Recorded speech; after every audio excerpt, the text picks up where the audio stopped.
Hello साथीहरू, अहिले तपाईँहरूलाई चाहिँ म एकदमै खुसीको खबर लिएर आएको छु। यदि तपाईँहरू चाहिँ पिटी राईको फ्यान हुनुहुन्छ भने, त्यसै गरेर तपाईँहरू चाहिँ नेपाली फुटबल महिला टिमको फ्यान हुनुहुन्छ भने चाहिँ तपाईँहरूको लागि चाहिँ यो एकदमै खुसीको खबर रहेको छ।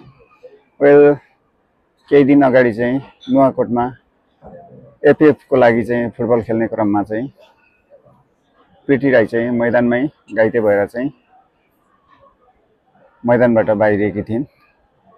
सो उनले चाहिँ रिसेन्टली चाहिँ आफ्नो फेसबुक मार्फत चाहिँ आफ्नो इन्जुरीको अपडेट गराएकी छिन्। उनले भनेकी छिन्, मलाई चाहिँ त्यत्रो सिरियस इन्जुरी भएको होइन, मलाई चाहिँ मेजर इन्जुरी भएको होइन, मलाई चाहिँ माइनर इन्जुरी भएको हो।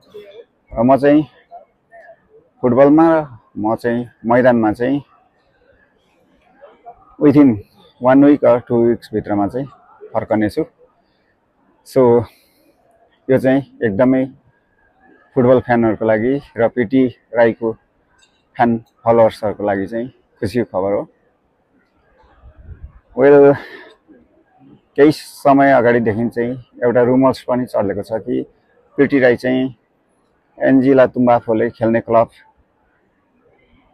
नै आबद्ध हुन लागेको र उनी पनि अर्थात् पिटी राई पनि ग्रिसमा गएर फुटबल खेल्ने एन्जिला तुम्बाफोकै क्लबबाट भन्ने रुमर्स चाहिँ फैलिएको थियो सामाजिक सञ्जालहरूमा।